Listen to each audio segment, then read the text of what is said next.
పాల వెంకట అప్పలరాజు పేరున్నారా? ఇది మన ఆంధ్రప్రదేశ్లో మన విశాఖపట్నం జిల్లా ఎక్కడో కాదు. ఇటు ఆర్టీసీ కాంప్లెక్స్కి కోతవేటు దూరం రామ్నగర్, అటు రైల్వే స్టేషన్కి కూడా కోతవేటు దూరం రామ్నగర్, అటు మద్దిలపాలెం కూడా కోతవేటు దూరమే. రెండోది ఏంటంటే పోలీస్ కమిషనర్ పరిధికి కూడా కోతవేటు దూరం, జీవీఎంసీ కమిషనర్ ఆఫీస్కి కూడా కోతవేటు దూరం, మరి కలెక్టర్ ఆఫీస్కి కూడా కోతవేటు దూరంలో ఉన్న రామనగర పరిసర ప్రాంతంలో ఉన్న ఈ పాల వెంకట అప్పలరాజు మరి ఎవరైనా అనుకుంటున్నారా? మరి ఒక ఒక ఒక వారు చెప్పే విధానంలో చూసుకుంటే కేటుగాడు మోసగాడు అని చెప్పాలి. మరి కేటుగాళ్ళు మోసగాళ్ళు ఈరోజు ఆంధ్రప్రదేశే కాదు భారతదేశంలో ప్రతి చోట్ల ఉన్నారు. కొందరేమో పప్పుల చీటీలని, కొందరేమో మళ్ళీ పాత చీటీలని రకరకాల పేర్లు పెట్టి మరి వసూలు చేసి ఒకేసారి టోకరా వేసి కోట్ల రూపాయలు మరి దోచుకుంటూ వెళ్ళిపోతున్నప్పటికీ కూడా ప్రభుత్వాలు ఎందుకు వీరి మీద దృష్టి పెట్టట్లేదు? కొన్ని సందర్భాల్లో అయితే మరి డిపార్ట్మెంట్లు సైతం కూడా ఈ కేసుల్ని నిర్వీర్యం చేసే దిశగా తీసుకెళ్ళిపోతున్నాయి. కారణాలేంటి? మరి ఈరోజు పాల వెంకట అప్పలరాజు సామాన్యమైన వ్యక్తి ఏం కాదే. సెంట్రల్ గవర్నమెంట్లో మరి డాక్యార్డ్లో మరి స్టోర్ ఇన్ఛార్జ్గా మరి వర్క్ చేస్తూ కొన్ని వందల రూపాయలు, వేల రూపాయలు సంపాదిస్తున్న ఒక అసామి. అలాంటి అసామి రియల్ ఎస్టేట్ అనే పేరు పెట్టి మరి ఈరోజు 3 కోట్ల రూపాయల పైచీలకు ఇదిగో ఇక్కడ మనకు కనబడుతున్నారు. మరి అభాగ్యులు నిజంగా వీళ్ళు బాధితులు అనాలా, అభాగ్యులు అనాలా, ఏమనాలో కూడా అర్థం కాని పరిస్థితిలో మరి ఈరోజు రూపాయలు వెలగొట్టి వారు కాయ కష్టం చేసి రూపాయి కూడబెట్టుకొని 10 లక్షలు, 20 లక్షలు, 30 లక్షలు మరి ఇక పాల వెంకట అప్పలరాజు ఇక్కడ మనకు కనబడుతున్నాడు. మనం చూడొచ్చు ఇక్కడ మరి చెప్పుల దండ కూడా వేశారు. ఈ మహానుభావుడు మరి 3 కోట్ల రూపాయలు సుమారు మరి దగ్గర మరి ఈ యొక్క నిర్పాకుల దగ్గర దోచుకుపోవడం అనేది ఏ విధంగా చూడాలి? మరి ఏమైనా కేసులు మరి పోలీస్ స్టేషన్లో పెడితే పోలీసులు ఎంతవరకు దీని మీద పట్టించుకున్నారు? దాని విషయాల మీద మాట్లాడడానికి మనతో పాటు చాలా మంది ఉన్నారు. వారితో మాట్లాడడానికి ప్రయత్నం చేద్దాం. అమ్మ చెప్పండి, అసలు ఏం జరిగింది? ఈ పాల వెంకట అప్పలరాజు మీకు ఎలా పరిచయం అయ్యాడు? ఒక్కొక్కరు ఎంత ఇచ్చారు? మా వీధిలోనే ఉంటున్నాడు సార్ వాడు. చిన్నప్పుడు రామ్నగర్ సార్, రామ్నగర్ నుండి ఇక్కడ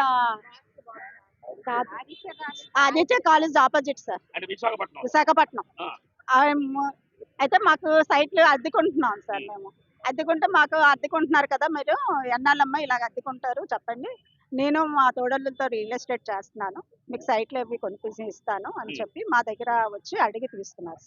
అడిగి తీసుకుంటే సరేలేని మా దగ్గర అతనే కదా, అందులో నేవల్ డాక్యార్డ్ లో జాబ్ చేస్తున్నాడు, ఇతను ఎక్కడికి వెళ్ళిపోతాడు, గవర్నమెంట్ ఉద్యోగస్తుడు కదా, ఇక్కడే ఉంటున్నాడు అని చెప్పి మేము అందరం కలిపి ఇచ్చేసాం సార్. ఒకరికి తెలియకుండా ఒకరి దగ్గర తీసుకున్నారు సార్ వాళ్ళు. నా పేరు సత్యవతి సార్, సత్యవతి గారు. బ్రాండెడ్ అంటే రియల్ ఎస్టేట్లు చాలా ఉన్నాయి, పేరు మోసం రియల్ ఎస్టేట్లు. మరి అవన్నీ విడిచిపెట్టి ఈ పాల వెంకట అప్పలరాజు అంటే మీ వీధిలో ఉన్నవాడని చెప్పి మీరు కట్టారా? నమ్మకం మీద వీధిలో ఉంటాడు, ఎక్కడికి వెళ్ళిపోతాడు అని చెప్పి నమ్మకం మీద ఇచ్చేస్తాం. నమ్మకం మీద అతనికి అదే ఇప్పుడు 30 సంవత్సరాల పైన 30 సంవత్సరాలు ఉంటున్నాడు కదా మన వీధిలో ఉంటున్నాడు. అప్పలరాజు ఎవరికి తెలియదు, వాళ్ళ ఫ్యామిలీ అందరూ తెలుసు, వారి పిల్లలు కూడా తెలుసు మనకి. మన వాళ్ళకి ఎక్కడికి వెళ్ళిపోతున్నా అంటే ఉద్దేశంతో మీరు కట్టారు? ఉద్దేశంతోనే ఇచ్చాను సార్. అంతే సార్, ఇన్స్టాల్మెంట్ మీదే అలాగా ఇచ్చాను. కొంచెం అలాగా 20 లక్షల్లాగా తీసేసుకున్నాడు. నేను 20 లక్షలు కట్టాను, 20 లక్షల కట్టాను. Deputy CM Pawan Kalyan sir, మీకు నమస్కారం సార్. మేము మీ తోడబుట్టిన లాంటి వాళ్ళం అండి, మీ ఆడవాళ్ళం అందరం మీకు అక్క చెల్లెళ్ళు లాంటి వాళ్ళమే. మా దయచేసి మా బాధ తెలుసుకొని మీరు మాకు న్యాయం చేయండి సార్. మీరున్నారనే ధైర్యంతో మేము ఉంటున్నాం సార్, మీరు న్యాయం చేస్తారనే ధైర్యంతో మేము నడుస్తున్నాం సార్. ఇంతవరకు మేము అయితే మీ దగ్గరికి రాలేదు, ఈ మీడియా ద్వారా మీరు తెలుసుకొని మాకు న్యాయం జరిగేటట్టు చేయండి సార్. ప్లీజ్ హెల్ప్ చేయండి మాకు, మీ అక్క చెల్లెళ్ళవి మీరున్నారనే ధైర్యంతో కూడా మేము ముందు అడుగేస్తున్నాం. దయచేసి మాకు న్యాయం జరిగేటట్టు చేయండి. ఏ విధమైన న్యాయం చేస్తే ఎంతమందికి మన జీవితాలు బాగుపడతాయి? వాడికి ముందు మెయిన్ అరెస్ట్ చేయాలి సార్. అరెస్ట్ చేయించి తీసుకొచ్చి వాడి ఆస్తులు ఏంటేంటి ఉన్నాయో అన్ని సీజ్ చేసి అమ్మి మాకు న్యాయం చేయండి. అమ్మా మీరు చెప్పండి, అసలు ఏంటి ప్రాబ్లం? మీరు ఏమైనా డబ్బులు కట్టారా? ఒకవేళ కడితే ఎంత కట్టారు? మేము 30 లక్షలు కట్టాను సార్. అది మా వీధిలో 30 సంవత్సరాల నుంచి ఉంటున్నాడు సార్ తను. అని మేము వచ్చి 25 సంవత్సరాలు అయింది, మా వీధిలోనే ఉంటున్నాడు ఆయన.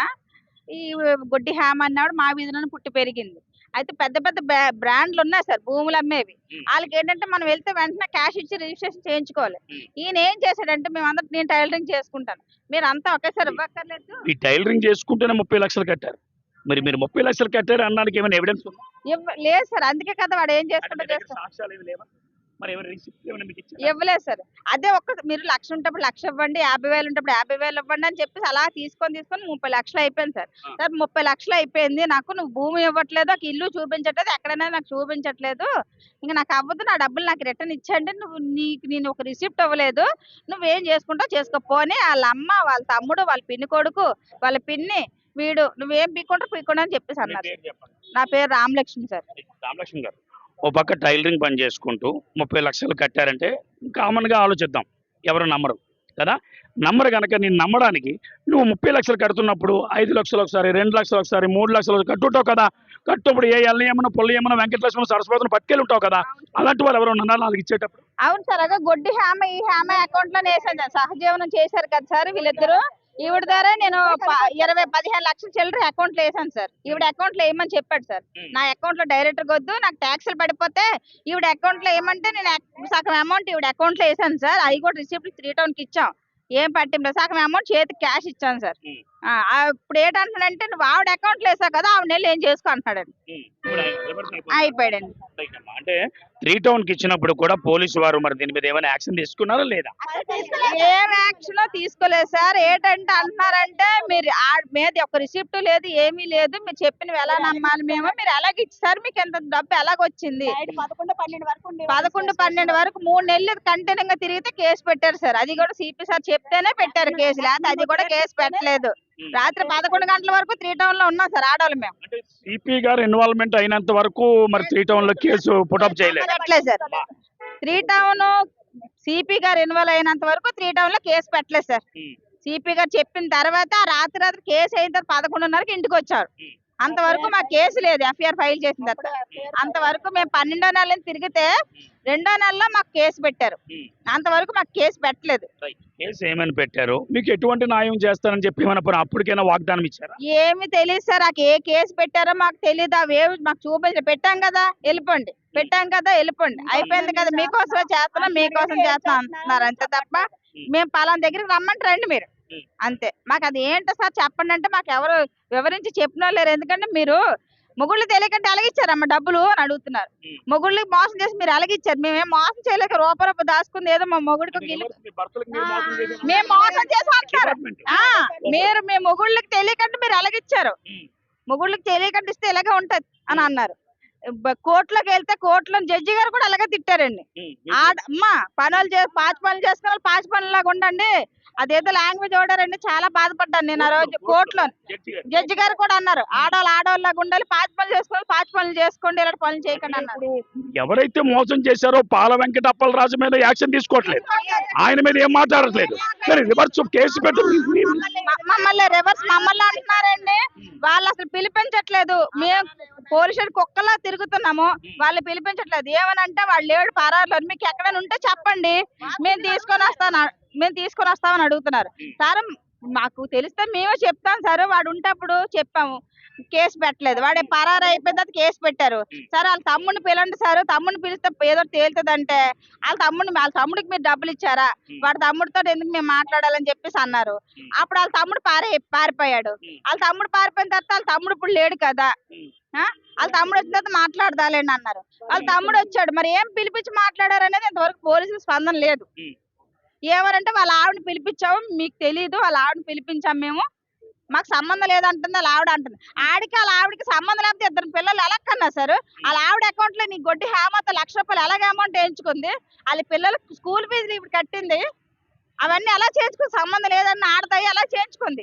చెప్పండి, అంటే అక్కడ ఏమైనా ఒకవేళ పోలీసులకు ఏమైనా వెనక నుంచి రాజకీయ ఒత్తిడి ఏమైనా జరుగుతుందా? ఒత్తిడి ఉన్నదని అంటున్నారండి. వెలగపూడి పిఏ సపోర్ట్ చేస్తున్నారు అంటున్నారండి. వెలగపూడి ఎమ్మెల్యే 5 సార్లు గెలిచిన ఎమ్మెల్యే అంటే ఆయన పిఏ ఇందులో ఉన్నారంటున్నారు. పిఏ ఇందులో ఉన్నారు అంటున్నారండి. ఆయన పేరు శివ అటండి, ఆయన ఉన్నారు అంటున్నారు. సాక్ష్యాలు ఉన్నాయమ్మా? అంటే ఇప్పుడు కూటమి ప్రభుత్వం తెలుగుదేశం పార్టీ ఎమ్మెల్యే ఎవరైతే ఉన్నారో ఎమ్మెల్యే పిఏ శివ ఉన్నారంటున్నారు, దానికి సాక్ష్యాలు ఉన్నాయా? పక్కన శ్రీనివాస్ అని ఒక అతను ఉన్నాడండి, శ్రీనివాస్ జాబ్ చేస్తారు, ఆయన ద్వారా ఈయన పిఏ గారు తెలుసట. ఈయన మేము వెళ్తేప్పుడల్లా మేము ఎలగపూడి దగ్గరికి వెళ్దాం అనుకున్నప్పటికే వీళ్ళు వెళ్ళిపోయి ఆ పిఏతో మాట్లాడేసుకున్నారు. అక్కడ ఉన్నారు, మేము వెళ్తేప్పటికే ఉన్నారు పిఏ దగ్గర. మేము పోలీస్ స్టేషన్కి వెళ్తే ఫోన్లు వస్తున్నాయంట. మేము అప్పుడు అతనికి ఏ సపోర్ట్ చేయలేనప్పుడు ఇది ఎందుకు అరెస్ట్ చేయట్లేదు? ఆయన పిఏ సపోర్ట్ ఉందండి, వెలపూడి గారి పిఏ సపోర్ట్ ఉందని మాకు తెలిసింది. కానీ మరి రాజకీయ నాయకుల సపోర్ట్ ఉందని మరి పోలీసులు మీరు చెప్పారా? కామన్ గా చెప్తారు కదా. సరే మీరు ఎందుకు వెలగపూడి పియ్యాలి మమ్మల్ని అసలు పట్టించుకోలేనప్పుడు మేమేం చెప్తాం సార్? పాతి పనులు చేసుకున్నారు, మీకు ఎక్కడి నుంచి వచ్చిందో డబ్బు మమ్మల్ని తీసి పాడేస్తున్నప్పుడు, మమ్మల్ని గసిరేస్తుంటే మేము 10 మందిలో గసిరి పాడేస్తుంటే మేము ఇంకేం మాట్లాడతాం? మేము కుక్కలు గసిరినట్టు గసిరేస్తుంటే మేము ఇంకేం మాట్లాడగలమండి? ఇప్పుడు ఇంత మందిని ఆడవాళ్ళు బాధపడుతున్నారని పోలీసులు కొద్దిగా జాలి కలిగించి చూడాలి. మేము అప్పటికన్నా మా తప్పు అయిపోయింది సార్, మాకు తెలియక మేము ఇచ్చేసుకున్నాం కాబట్టి పోలీస్ స్టేషన్ లో కుక్కల్లా తిరుగుతున్నా, అయినా మీరు ఎవరు పట్టించుకోవట్లేదు అంటే మీకు ఏటి అనుమానం? మేము లంచాలు తీసుకున్నామని అనుమానం తెలియక మాతో రివర్స్ మాట్లాడుతున్నారు పోలీసులు. ఇంకేం చెప్పమంటారు? లంచం తీసుకోకపోతే ఇన్ని రోజులు ఎందుకు సపోర్ట్ చేస్తారు? లంచాలు తీసుకోకపోతే ఎందుకంటే సపోర్ట్ చేస్తారు వాళ్ళు? లేకపోతే మామూలుగా చిన్న చిన్న దొంగల్లో పట్టేసుకుంటున్నారు. పెద్ద కేడీగాడు ఆడికి ఇల్లు చూపించా, స్థలాలు పలానా దగ్గర ఉన్నాయి సార్ అని చెప్తే ఆ పోలీసు ఏమన్నారంటే, ఎస్ఐ గారు ఈ ఎక్కడున్నా చెప్పినప్పుడు ఆ స్థలం ఎక్కడుందో చూపించలేదు చెప్పిన అతను అడిగారండి. పలానా దగ్గర సింహూరు గోల్లో ఫ్లాట్ ఉన్నది సార్ మేము చెప్పాం సార్. తర్వాత గోల్డ్ స్టార్ జంక్షన్ దగ్గర 2 స్థలాలు ఉన్నాయి సార్ అని అంటే, అయితే ఎక్కడున్న ల్యాండ్ చెప్పండి మాకు అని అంటున్నారు. అవన్నీ ల్యాండ్లు మేము చెప్తే ఇంకా పోలీసులు దేనుకున్నట్టు. మరి విశేషం ఏంటంటే ప్లాట్స్ కట్టించి ఇస్తామని 20 మంది మహిళలను మోసగించిన ఈ మహానుభావుడు మరి తన ఇల్లు కూడా ఇక్కడ మనం చూడొచ్చు. మరి చాలా క్లారిటీగా కనబడుతుంది. అంటే ఇప్పటికే దగ్గర కోట్ల రూపాయలు మరి మోసానికి గురి చేసిన మరి ఈ వ్యక్తి ఎవరైతే ఉన్నారో, ఈ వ్యక్తి మీద ఇప్పటి వరకు కూడా యాక్షన్ లేకపోవడం మరి చాలా బాధాకరం. మరి పోలీస్ డిపార్ట్మెంట్ మరి వెళ్ళినప్పటికీ కూడా పట్టించుకోవట్లేదని బాధితులు అయితే చెప్తున్నారు. మరికొంతమంది మహిళలు మనతో పాటు ఉన్నారు, వారితో కూడా మాట్లాడే ప్రయత్నం చేద్దాం. అమ్మ చెప్పండి, అంటే మీరు నష్టపోయిన నష్టానికి మరి అది బాధాకరమైన విషయమే. ఎందుకనంటే మరి ఈ బాధాకరమైన విషయంలో మీకు ఎటువంటి న్యాయం చేస్తే బాగుంటుంది? వాడిని వరుస చేయాలండి. మెయిన్ వాళ్ళ కుటుంబం మొత్తం అందరి మీద వరుస చేయాలి. నా పేరు బలగ రమణమ్మ. బల రమణమ్మ అయితే ఒక ఫ్లాట్ చూపించాడు వాడు. నువ్వు ఎన్నాళ్ళ ఇళ్ళ పనులు చేసుకొని నువ్వు ఉంటావు, నీకు ఫ్లాట్ ఇస్తాం రమణమ్మ, నువ్వు ఎన్నాళ్ళు ఇలా ఉంటావు అని చెప్పి చాలా సంవత్సరాలు ఏంటి తెలిసేవాడు. నేను డాక్టర్లో పని చేస్తున్నాను కదా, జాబ్ చేస్తున్నాను, నీకు ఎందుకో బాధ, నా మీద నమ్మకం లేదా, అది ఇది అని చాలా నా బుర్ర తినిస్తే సరే అనుకుని మా అల్లుళ్ళకి అందరికి అడిగేసి సగం అమౌంట్ ఇచ్చాను. మళ్ళీ తర్వాత డబ్బులు సరిపోదమ్మా, ఫ్లాట్ పెద్దే కదా, డబ్బులు ఇంకా సరిపోవు అంటే మళ్ళీ సగం అడిగితే మళ్ళీ మా అల్లుళ్ళకే మొత్తం కలిపి 44 లక్షలు ఆడికి ఇచ్చా. ఫ్లాట్ ఇస్తానమ్మా, నీకు ఎందుకు బాధ అని చెప్పేసి. అయితే ఏదరా బాబు ఫ్లాట్ ఏదని అడిగితే ఇస్తానులే అమ్మా ఇస్తానులే అనేసాడు. నేను ఒక్కదాన్నే ఇచ్చాను. కదమ్మా, అంటే కామన్ గా మీరు చూస్తే మహిళలు మీ భర్తలు కూడా చెప్పలేదంటున్నారు. ఒకరేమో 20 లక్షలు అంటారు, మరొకరు 30 లక్షలు అంటారు, మరొకరు 40 లక్షలు అంటున్నారు. అంటే ఇది ఎలా సాధ్యం అవుతుంది అంటారు? అలాగే ఎలాగవుతుంది అంటే, మేము పాస్ పనులు చేసుకున్నాం సార్, మాకు చదువు లేదు ఏమీ లేదు, మాకు చదువు లేదు ఏమీ లేదు, మాకు ఆడు నమ్మించి మోసం చేశాడు. సరే ఫ్లాట్ అన్నాళ్ళు ఇలా పనులు చేసుకుని ఉంటామని చెప్పేసి వాడికి 40 లక్షల వ్యవహారం కదా, కనీసం ఇంట్లోని కొడుకులు కానీ కూతురులు కానీ నా మాట వినండిరా, కూతురులకు కానీ ఇంట్లో ఎవరొకరు చెప్తారు కదా, భర్తకని చెప్తారు కదా. ఇప్పుడు ఒకరంటే భర్త చెప్పరు, రెండో వాళ్ళు కూడా భర్త అంటే అందరూ ఎవరు కూడా భర్తలు చెప్పరా? చెప్పాను. మా అల్లుళ్ళు మా అక్కల అబ్బాయిలు అందరూ కలిపి ఇందులోనే ఉన్నారు. వాళ్ళు నాకు ఇచ్చారు అమౌంట్, నా దూరంగా వాళ్ళకి అందరికి ఇచ్చాను, డబ్బులు లేను. మా చుట్టాల బంధువులు అందరూ ఉన్నారు, బయట వాళ్ళు అందరూ ఉన్నారు, ఇచ్చారు. అంటే మీరు చేతితో ఇచ్చారా, లేదా ఫోన్ పే చేశారా, లేదా బ్యాంక్ అకౌంట్ ఫర్ చేశారా? చేత్తో ఇచ్చాను. నాకు చదువు రాదు ఏమీ రాదు. శాఖం అమౌంట్ అయితే 13 లక్షలు అయితే వస్తువులన్నీ తాకట్లు ఎట్టేసి మా అల్లుల ద్వారాగా శాఖం నేనే పట్టుకెళ్ళి ఇచ్చాను. వాళ్ళిద్దరు భర్త భార్యలు 38 లక్షలు ఇచ్చాం చేతికి. 38 లక్షలు మీరు బాల వెంకట అప్పలరాజు గారికి ఇచ్చారా, భార్యకి ఇచ్చారా, లేదా వాళ్ళ పిల్లలకి ఇచ్చారా, ఎవరికి ఇచ్చారు? వాళ్ళిద్దరు భర్త భార్యలకే ఇచ్చాం. గుడ్డి ఏమున్నా అతనికి కలిపి షాప్ దగ్గర ఇద్దరు కలిపి ఇచ్చాం భర్త భార్యలకే. ఇచ్చిన తర్వాత 2 నెలల్లోనే నాకు ఇస్తే ఈ లోపు మా ఆయనకి బాగోలేదు. మా ఆయన బాగోలేకపోతే నేను హాస్పిటల్ తిరిగితే ఆ తర్వాత ఏమో ఈ లోపు మా ఆయన చనిపోయారు. 10వ నెల 12వ నెల 11వ తారీఖున మా ఆయన చనిపోయారు. చనిపోతే నాకు ఈ డబ్బులు వద్దు, ఫ్లాట్ వద్దు, నాకు ఏమి వద్దు, నా డబ్బులు నాకు ఇచ్చి నేను అప్పులు నేను తీర్చుకోలేను, మా ఆయన చనిపోయారు నేను అప్పులు తీర్చుకోలేను, మా అల్లుడికి అందరికి డబ్బులు ఇచ్చేయాలంటే సరే డబ్బులు ఇస్తాను రా అని చెప్పేసి ఇంటికి పిలిపించాడు. ఇంటికి పిలిపించి మాళ్ళంజా ఇంట్లోకి వస్తావా అని గుండ్ల మీద చెయ్యేసి తోస్తాడు బయటకాడు. నిజంగా జాతిని ఎత్తాడంటారా? అంటే కులం పేరు ఎత్తాడు అంటారు. కొన్ని సాక్ష్యాలు ఎవరైనా ఉన్నారా? సాక్ష్యాలు అందరూ ఉన్నారు. అక్కడ ఎవరు ఉన్నారు? అగా మొత్తం చాలా మంది మా ఈదుల వాళ్ళు అందరూ ఉన్నారు. సత్యవతి ఉంది, తర్వాత ఏమో రామలక్ష్మి ఉంది. తిట్టేటప్పుడు అందరూ ఉన్నారు. మా ఈదుల వాళ్ళు మొత్తం అందరూ ఉన్నారు. సాక్ష్యాలు చెప్తామంటున్నారు, కానీ పోలీసులు అయితే సాక్ష్యాలు తీసుకోవట్లేదు. బయటకి అయితే సాక్ష్యాలు తీసుకోవట్లేదు. రమణమ్మ గారు, ఈ పాల వెంకట అప్పలరాజు ఎవరైతే ఉన్నారో ఒకరి దగ్గర మరి 20 లక్షలు, 30 లక్షలు, 40 లక్షలు, మీరు అనేకమైన లెక్కలు చెప్తున్నారు. సుమారు 3 కోట్ల దరిదాపులుగా కదా, 3 కోట్ల దరిదాపులుగా మరి మోసం చేసిన ఈ అప్పలరాజుపై ఎటువంటి యాక్షన్ తీసుకుంటే బాగుంటుంది? కేసు పెట్టాలి. వాళ్ళ ఫ్యామిలీ కేసు పెడితే చాలా మీ డబ్బులు అవసరం లేదా? కేసు పెట్టాలి. మెయిన్ జైల్లో పెట్టాలి. నా జైల్లో పెడితే డబ్బులు రావు కదా. జైల్లో పెట్టాలి. ఏం కావాలి? డబ్బులు కావాలా? జైలు కావాలా? చూసుకుంటాం మేము. ఆ తర్వాత కోర్టులో చూసుకుంటాం. ఆస్తులు ఉన్నాయి కదా, ఫ్లాట్లు ఉన్నాయి. ఫ్లాట్ ఇస్తాను అన్నాడు. అక్కడ స్థలం ఉన్నది. ఇక్కడ 3 కోర్లు రామనగర్ లో ఇల్లు ఉంది. ఇంకెక్కడో స్థలాలు ఉన్నాయి. ఇంకా ఫ్లాట్ ఒకటి ఉంది. చూపించి మోసం చేశాడు కదా. అంటే ఇక పాల వెంకట అప్పలరాజుని అరెస్టు చేయాలి. కంపల్సరీ ఆయన ఆస్తులను జప్తు చేసి మీకు హ్యాండ్ చేసి ఇవ్వాలి. అంతే కావాలి. కాకపోతే వాళ్ళ కుటుంబం కూడా మమ్మల్ని తిట్టారు. వాళ్ళ ముసలమ్మ కూడా తిట్టింది. పెద్దావిడ కాదా ఎందుకులే అని ఊరుకున్నా. ఆ పెద్దావిడ కూడా నన్ను తిట్టింది. కానీ కేసు అయితే మాత్రం వాళ్ళైతే కుటుంబం అందరినీ కేసు ఫైల్ చేయాలి. మరి ముస్తఫా ఏది ఏమైనప్పటికీ కూడా మరి సుమారు మరి ప్లాట్లు కట్టించిస్తానని సుమారు 20 ప్లాట్లు మరి ఎగనామం పెట్టి ఈ రోజు మరి చెక్కేసిన వ్యక్తి మీద ఎటువంటి చర్యలు లేకపోవడం విషయంలో ప్రత్యేకంగా మనతో పాటు మాట్లాడడానికి కార్మిక నాయకులు ఎవరైతే ఉన్నారో వారితో మాట్లాడిన ప్రయత్నించారు. శేఖర్ గారు, అంటే ఎప్పటి నుంచో మీరు ఇలాంటి సమస్యలు చూస్తున్నారు, ఇట్లా మీరు పోరాడుతున్నారు. ఒక పోరాట యోధులుగా మీరు కానీ, సుబ్బారావు గారు కానీ, మరి రాజు గారు కానీ మరి ముందు నుంచి కొనసాగుతున్నారు. మరి ఇప్పుడు ఎన్నిసార్లు వీళ్ళకి కౌన్సిలింగ్ చేస్తున్నారు. మరి ఇలాంటి వాళ్ళు మార్పు రాపడం ఒక మైనస్ తప్పు అయితే ఈ రోజు 3 కోట్ల రూపాయలు మరి అమాయక ప్రజల దగ్గర పట్టుకెళ్ళిపోయారు. ఉపక చూస్తే ఎవిడెన్స్ లేనన్నారు. మరి 3 టౌన్ పోలీస్ స్టేషన్లో చూస్తే ఇప్పటి వరకు పట్టించుకోవట్లేదు అంటారు. మరి ఈ కేసును ముందుకు ఎలా తీసుకెళ్తాం? వీళ్ళకి న్యాయం ఏం చేయాలి?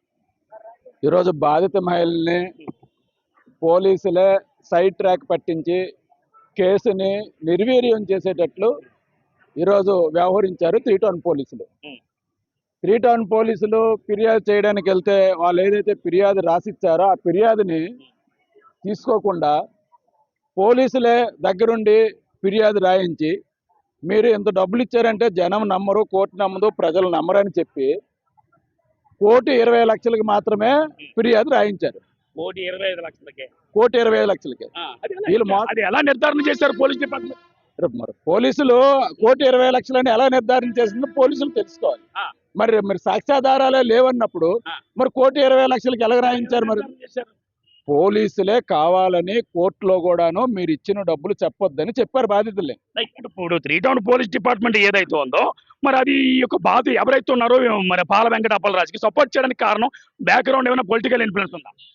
బ్యాక్గ్రౌండ్ పొలిటికల్ ఇన్ఫ్లుయెన్స్ ఉందా లేదా అని తర్వాత సంగతి, కానీ తన మాత్రం వీధిలో నాకు ఎమ్మెల్యే తెలుసు, నాకు మంత్రి తెలుసు, నాకు ఎంపీ తెలుసు, వీళ్ళందరూ కూడా తెలుసు.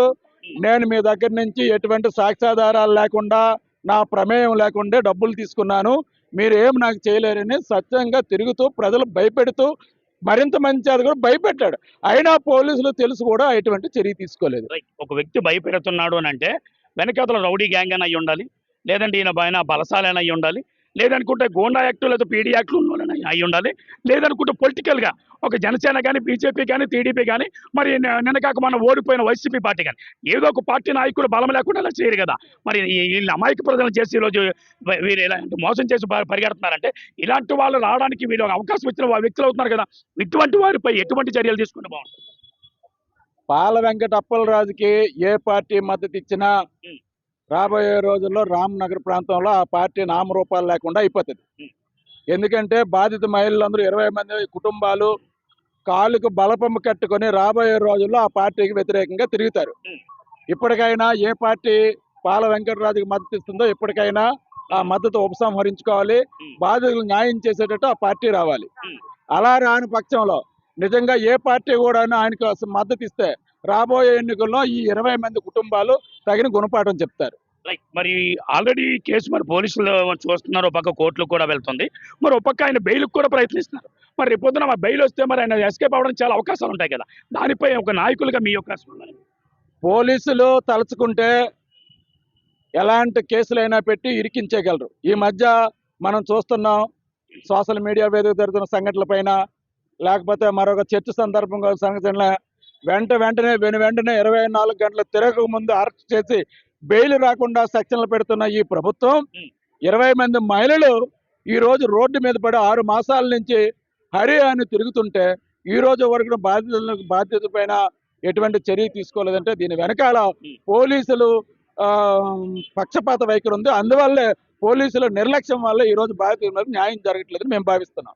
ఒకవేళ పోలీసులు పక్షపాత వైఖరి నిర్వహించినప్పుడు కమిషనర్ కంపల్సరీ ఉంటారు, పైన ఐసీలో డిఐసీలు ఉంటారు. అంటే వీళ్ళు ఎప్పుడైనా కలిసారా? కలిస్తే వాళ్ళకి చెప్పారు. పోలీస్ కమిషనర్ గారు కలిసాం.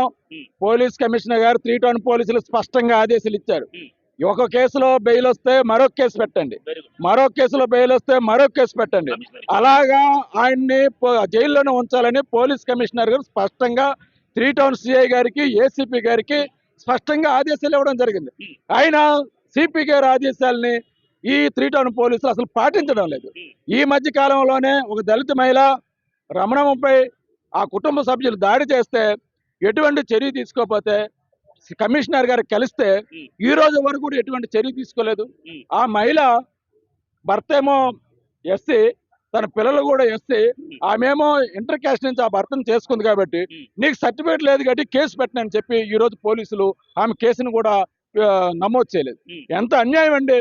ఆమెమో తన భర్తతోనూ 25 సంవత్సరాలు భార్యగా ఉండి రేషన్ కార్డు ఉండి ఆధార్ కార్డు ఉండి తన ఇంటి పేరు మారి అయినా సరే నువ్వు మహిళ కాదు ఎస్సీ కాదని చెప్పి ఈ రోజు కూడా 3 టౌన్ పోలీసులు కేసు పెట్టలేదంటే ఈ కేసును నీరు గార్చడానికి చేస్తున్నారు తప్ప మరొకటి కాదని ఈ సందర్భంగా మేము తెలియజేస్తున్నాం. రైట్. మరి రానున్న దినాల్లో మరి 3 కోట్ల రూపాయలు వసూలు చేసి ఈ యొక్క 20 మందికి ఇచ్చే విషయంలో సిఐటిగా మీరు చేయబోతున్న కార్యమే. రాబోయే రోజుల్లో ఈ ఉద్యమాన్ని అన్ని ప్రజా సంఘాలను కలుపుకొని నగర వ్యాప్తంగా పెద్ద ఆందోళన పోరాటాలు ఉధృతం చేసి పోలీసు వ్యవస్థ బాధితుల్ని అందరినీ కదిలించేటట్లు, ఎవరైతే బాధిత ఉద్యోగం చేసుకుంటున్నాడో ఉద్యోగం చేసుకునేవాడికి ఇన్ని ఆస్తులు ఎక్కడ వచ్చాయో పోలీసులు ఎంక్వైరీ చేసి ఆ నిందితుని దగ్గర భూములు ఆస్తులు అన్ని కూడాను పంచిచ్చేటంత వరకు కూడా బాధితుల తరఫున సిఐటియు నిత్యం పోరాడుతుంది. ఈ సమస్య పరిష్కారం అయ్యేటంత వరకు కూడాను బాధితుల వెంట ఉంటుందని ఈ సందర్భంగా తెలియజేస్తున్నాం. రైట్ ముస్తఫా, మరి విషయం అయితే ఇది, ఏవైతే 20 మంది బాధితులు ఉన్నారో బాధితుల దగ్గర తీసుకున్న మరి సుమారు 3 కోట్ల రూపాయలు ఏవైతే ఉన్నాయో, ఒకరిది 20 లక్షలు, మరొకరు 30 లక్షలు, మరొకరు 40 లక్షలు, ఇలాగ లక్షల రూపాయలు ఏవైతే వసూలు చేశారో వసూలు చేసిన డబ్బులు ఇప్పుడు లేవంటే మరి కుదరదు. ఏవైతే ఆయనకు ఆస్తులు ఉన్నాయో ఇక్కడ మన పోస్టులో చూడొచ్చు, ఏవైతే ఆస్తులు ఉన్నాయో ఈ ఆస్తులు, ఈ బిల్డింగ్లు, అలాగే మరి ఆయనకున్న ఆస్తులు, అలాగే ఆయనకు ఉద్యోగం ఏదైతే ఉందో ఇప్పుడు సెంట్రల్ గవర్నమెంట్లో డాక్టర్లు ఏదైతే చేస్తున్నారో ఆ ఉద్యోగం ఉన్న మరి కంపల్సరీ బ్లాక్ చేసి మరి అలాగే బాధితులకు తగిన న్యాయం చేయాలని వారు కోరుతున్నారు. ఏరమ్మా అదే దుర్గమ్మ గారు, అంటే మేము అనేది ఏంటంటే మరి లోకల్ రాజకీయ నాయకులు కూడా ఉన్నారు కదా, ఎమ్మెల్యేలు, మీ ఏరియా వాళ్ళు, మరి ఎప్పుడు వాళ్ళకే వెళ్ళి చెప్పారా? పోలీస్ స్టేషన్కి వెళ్తేనే మాకు న్యాయం జరగలేదు. రాజకీయ నాయకులకు ఎలా తెలుస్తుందండి? వీళ్ళు పట్టించుకుంటే కదా వాళ్ళు వస్తారు, వీళ్ళే పట్టించుకుంటలేదు. వాళ్ళ దగ్గరికి వెళ్ళిపోతామండి. ఇప్పుడు ఇల్లు పక్కన పెట్టండి, ముందు ఇక్కడ న్యాయం జరగాలి కదా. ఇక్కడ న్యాయం జరిగితే వాళ్ళు వస్తారు. ఇప్పుడు చూస్తే మరి రావాలి, మరి వస్తే మాకు పోలీసులు యాక్షన్ తీసుకున్నప్పుడు కంపల్సరీ మనం ఓట్లేసి గెలిపించిన ఎమ్మెల్యే మాట్లాడాలి కదా. మరి లోకల్ ఎమ్మెల్యే దగ్గరికి వెళ్ళామండి. ఏమన్నారు ఎమ్మెల్యే? ఏమన్నారు అంటే సిఐ గారు లేరమ్మా, అతను వాళ్ళ అమ్మగారు చనిపోయారు, అక్కడికి వెళ్ళారు, వచ్చిన తర్వాత మిమ్మల్ని పిలిపిస్తాము అని చెప్పారు. కానీ అతను పిలిపించలేదు, యాక్షన్ తీసుకోలేదు. మళ్ళీ వెళ్ళలేదు సార్, వెళ్ళలేదు సార్, మళ్ళీ వెళ్ళలేదు సార్. ఒకసారి వెళ్ళాము, అతను ఇలాగ అనేసరికి ఇంకా వెళ్ళలేదు సార్. ఇప్పుడు ఇలాగ వస్తున్నాము అన్యాయం జరిగిందని. ఫస్ట్ నుంచి ఇది అనుభవం ఉంటాయి కదా వస్తాకైనా సరే. ఇప్పుడు వచ్చాం కాబట్టి ఇంకా వదలడం అనేది జరగదులేండి, ఏదో ఒకటి జరుగుతుంది. ఇంకా వాళ్ళని తేలిపోవాలి, మేమైనా తేలిపోవాలి, అంతే సత్తం అంతే. ఇంకా ఏదో ఒకటి జరుగుతుంది. మా కోసం మాకు ఇక్కడ జరిగితే న్యాయము, మా వెనకాల ఇంకొక 100 లక్షల్లో ఉన్నారు, వాళ్ళందరూ వస్తారు.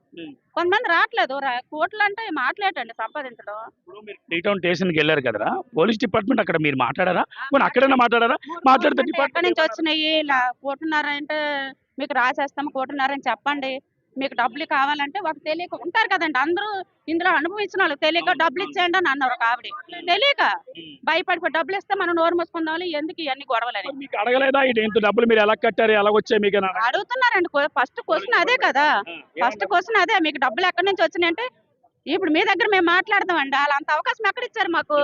ఎవరు కదా, ఎలా మాట్లాడతామండి? ఇప్పుడు మీరు అవకాశం ఇచ్చారు కాబట్టి ఈ ప్రాబ్లం చెప్తున్నా. ఇప్పుడు నలుగురు వెళ్ళినా సరే నోరు మూసుకొని స్టేషన్ అంటే గౌరవం ఇవ్వాలి కదా, వచ్చేస్తున్నాం అంతే. ఆ మర్యాదకి ఇంటికి వచ్చేసి బాగున్నది ఏదో చేస్తారని వాళ్ళు నమ్ముతున్నాం, న్యాయం చేయాలి. ఇప్పుడు ప్రతి ఒక్కరి అందరివి ప్రూఫ్లు తీసుకొని పోలీస్ స్టేషన్ లో పెట్టేవాళ్ళు. ప్రూఫ్లు మేము ఎలాగ ఆవిడకి అమౌంట్ ఇచ్చాం, మాకు ఎలాగ వచ్చింది, బ్యాంకులో గోల్డ్ పెట్టావా, లోన్ పెట్టుకున్నావా, గోల్డ్ పెట్టావా, లోన్ పెట్టుకున్నావా, మీకు ఎలాగ వచ్చాయని అడిగారు. అడిగితే గోల్డ్ పెట్టిన కాగితాలు కూడా తీసుకెళ్ళి పోలీస్ స్టేషన్ లో పెట్టానండి. గోల్డ్ పెట్టిన కాగితాలు పోలీస్ స్టేషన్ లో పెట్టామండి. ఇప్పుడు మా పెళ్ళై 40 సంవత్సరాలు అయింది. 40 సంవత్సరాలు రూపాయి చీటీ పార్టీలు వేసుకొని దాచుకోలేమండి. దాచుకున్నాం. ఒక ఇల్లు వాకిలి ఇస్తే స్థలం ఇస్తాడని మోసపోయి ఇచ్చేసాం. అది నా పేరు వరలక్ష్మి. వరలక్ష్మి గారు అంటే ఇప్పుడు వాళ్ళు పోలీస్ స్టేషన్ అడుగుతారు కదా కంపల్సరీ, అమ్మ నీకు 20 లక్షలు ఎలాగొచ్చాయి, 30 లక్షలు ఎలాగొచ్చాయి, ఎలా కట్టిస్తారు అని అడుగుతారు. ఏనన్నా వాళ్ళకి అడిగేటప్పుడు నిజంగా లక్ష రూపాయలు కూడచుకుని 20 లక్షలు ఎందుకు చిన్న చిన్న చీటీ పార్టీలు వేసుకుంటాము. ఆ వేసుకుంటప్పుడు పైసా దాచుకుంటాము. మా కొడుకు సాఫ్ట్వేర్, నా కోడలు బ్యాంక్ మేనేజర్. నేను 58 లక్షలు ఇచ్చేసాను. తక్కువ కాదు, రూపాయి పాపాయి కాదు, 58 లక్షలు ఇచ్చేసాను. ఇలాగే దాచుకొని ఇల్లు వాకిలు ఇస్తారు కదా, నా పిల్లలకు ఉంటది, రేపు పొద్దున్న నా పిల్లలకు బాగుంటది అని ఇచ్చేసాను. ఇప్పుడు అదే అన్నాను వరలక్ష్మి గారు, ఇప్పుడు ఇళ్ల పనులు చేసుకున్న వాళ్ళ దగ్గర ఎలాగొస్తే డబ్బులు, మీరు ఎలా కట్టేశారు డబ్బులు అని అంటున్నారట. మరి మీలాంటి వాళ్ళ దగ్గర మాట్లాడలేరు కదా. ఓ పక్క సాఫ్ట్వేర్ ఇంజనీర్ మీ ఇంట్లో ఉన్నారు, బ్యాంక్ మేనేజర్ మీ ఇంట్లో ఉన్నారు, మీరు ఈజీకి కట్టగలరు కదా. మరి మీ విషయంలోనైనా కేసు కంపల్సరీ యాక్షన్ తీసుకోవాలి కదా. మా కొడుకు సాఫ్ట్వేర్, కోడలు బ్యాంక్ మేనేజర్, నేను చిన్న చిన్న చీటీలు వేసుకుంటాను. మా ఆయన గారు ప్రైవేట్ జాబ్. ఇలాంటి వాళ్ళు మరి పైసా దాచుకోవేటండి, దాచుకుంటాము, మోసపోయి ఇచ్చేస్తాం. అది చాలా మోసం చేస్తాం. పోలీస్ స్టేషన్ ఇదే మాట అడిగారు. అడిగితే నేను గోల్డ్ ఎంత పెట్టానో, మా కోడల పేరుని లోన్ ఎంత పెట్టానో, నా కొడుకు పేరుని లోన్ ఎంత పెట్టానో అవన్నీ ప్రూఫ్స్ పోలీస్ స్టేషన్ లో పెట్టారు మొత్తం. ఇంకా అంతకన్నా ప్రూఫ్లు ఇంకేం కావాలండి చెప్పండి, ఇంకేం కావాలి? తర్వాత ఫోన్ పేలోని మొత్తం వేసిన అమౌంట్ అంతా కూడా తీసి పెట్టాను. ఎంత అమౌంట్ వేసాను అంత అమౌంట్ కూడా ఫోన్ పేలో ఉన్నవి పేపర్స్ పెట్టాను పోలీస్ స్టేషన్. మీరు ఫోన్ పేలో అమౌంట్ పంపించారు, మరి ఆ ఎవిడెన్స్ చూసైనా సరే యాక్షన్ తీసుకోవాలి కదా. అదే మేము అంటున్నాం, అదే తీసుకోవాలి కదా. వరలక్ష్మి గారు, నేను అనేది ఏంటంటే, నేను ఒక జర్నలిస్ట్ గా నేనేం అడుగుతున్నానంటే, ఇప్పుడు వాళ్ళంటే ఎవిడెన్స్ లేవంటున్నారు, ఎవరెవరితో తీసుకెళ్ళి మధ్యవర్తులు కూడా లేరంటున్నారు, మధ్యవర్తులు లేరు, ఎవిడెన్స్ లేవు, సాక్ష్యాలు లేవన్నప్పుడు మీ దగ్గర ఫోన్ పే సాక్ష్యాలు ఉన్నాయి, మీ వెనకాల ఎంప్లాయీలు ఉన్నారు, మరి దాన్ని బట్టి యాక్షన్ తీసుకోవాలి కదా. అదే చెప్తాను, ఎందుకు తీసుకోవట్లేదు అది మీకు తెలియాలి, అది మీకు తెలియాలి, మాకు తెలియదు. ఎందుకు తీసుకోవట్లేదు అంటే మీరు ఇప్పుడు నిరూపించాలి, కారణం అదే చెప్తాను. వరలక్ష్మమ్మ, అయితే రాజకీయ నాయకులైనా ప్రోత్సాహం ఉండాలి, లేదా పోలీసులైనా ఈ కేసు మనకెందుకు నుంచి పక్కదోమ పట్టించాలి. అసలు ఏం జరుగుతుంది అసలు? లంచం కట్టుంటారండి, అది కట్టబట్టే మరి ఇప్పుడు ఎంత లొంగిపోయారు పోలీసులు. మీరు చెప్పండి వరలక్ష్మి గారు, అంటే ఒక పక్క వెలగపూడి పిఏ శివకుమార్ ఉన్నారంటున్నారు, అంటే ఒక పక్క రాజకీయ నాయకుల దగ్గరికి వెళ్ళినప్పుడు న్యాయం జరగట్లేదు, అలాగే పోలీసుల దగ్గరికి వెళ్ళి న్యాయం జరగట్లేదు. మరి ఎవరి దగ్గరికి వెళ్ళి న్యాయం జరగకపోయినప్పుడు ఎవరి దగ్గరికి వెళ్తే న్యాయం జరుగుతుంది? అదే మరి మీరు చెప్పాలండి సార్. మేము ఎక్కడికి వెళ్తాం మాకు న్యాయం జరుగుతుంది, మీరు చెప్తే మేము అక్కడికి వెళ్తాం. మీరు ఓట్లేసి గెలిపించిన నాయకులు మరి చేయలేనప్పుడు పైన పవన్ కళ్యాణ్ ఉన్నారు, చంద్రబాబు నాయుడు ఉన్నారు, లోకేష్ బాబు ఉన్నారు, మరి మీరు ఆయనకి వెళ్ళేమని చెప్తారా? మీరు పవన్ కళ్యాణ్ గారు చెప్పాలనుకుంటున్నాం, మాకు వీలైతే, మాకు అవకాశం దొరికి వీలైతే మేము వెళ్తాం పవన్ కళ్యాణ్ గారికి. చంద్రబాబు గారికి వెళ్తేనే మాకు న్యాయం జరుగుతుంది. కూతురు పెళ్లి ఎన్నో పడుతుంది చెప్పండి సార్, మేము చంద్రబాబు గారికి పవన్ గారికి వెళ్తాం, ఎంత దూరం వెళ్ళిపోతాం, అంతే అంతే అంతే, మేము ఎంతమందికి వెళ్తాం. ఇప్పుడు మన నాయకులు ఉన్నారు, మన నాయకులు చంద్రన్ ఉన్నారు, పవన్ అన్న ఉన్నారు, లోకేష్ ఉన్నారు, పురంధేశ్వరి ఉన్నారు, వీరికి మీ బాధ మీడియా ద్వారా ఏం చెప్తారు? మేము వెళ్తాం సార్, ఎంత దూరం వెళ్తాం సార్, మాకు న్యాయం జరగదు సార్. పవన్ సార్ మాకు న్యాయం చేయండి బాబు. చాలా బాధాకరమైన విషయమే, ఎందుకనంటే సుమారు ప్లాట్లు కట్టించి ఇస్తామని 20 మంది మహిళలు మోసగించిన ఈ మహానుభావుని పట్టుకోవడం మరి ఇటు డిపార్ట్మెంట్కి చేత కావట్లేదు.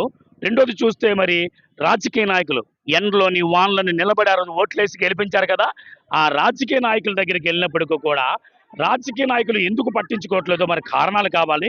మరి ఏదేమైనప్పటికీ కూడా సుమారు 3 కోట్ల రూపాయలు పంగనాం పెట్టి పరారులో ఉన్న ఈ మోసగాడు, ఈ పాల వెంకటరమణ అప్పలరాజు ఎవరైతే ఉన్నారో 3 నెలలు గడిచినా 3 టౌన్ పోలీసులు ఇంతవరకు అరెస్ట్ చేయకపోవడం ఏమిటని పోలీసులు ప్రశ్నిస్తున్నారు. రెండోది ఏంటంటే మన నాయకులు ఎవరైతే ఉన్నారో ఆంధ్ర రాష్ట్రాన్ని ప్రస్తుతానికి పరిపాలిస్తున్న కూటమి నాయకులు ఎవరైతే ఉన్నారో ఇటు పవన్ కళ్యాణ్ కానీ అటు చంద్రబాబు నాయుడు కానీ ఇటు బీజేపీ నాయకులు పురంధేశ్వరి కానీ వీరందరికీ కూడా న్యాయం చేయమని, ఎందుకంటే ఈ పాల వెంకట అప్పలరాజుని అరెస్ట్ చేసి ఆయన ఆస్తులు జప్తు చేసి వెంటనే బాధితులకు తగిన న్యాయం చేయాలని వారు కోరుతున్నారు. వీడియో జర్నలిస్ట్ ముస్తఫాతో సిటీ న్యూస్ వైజాగ్ వేణుగోపాల్.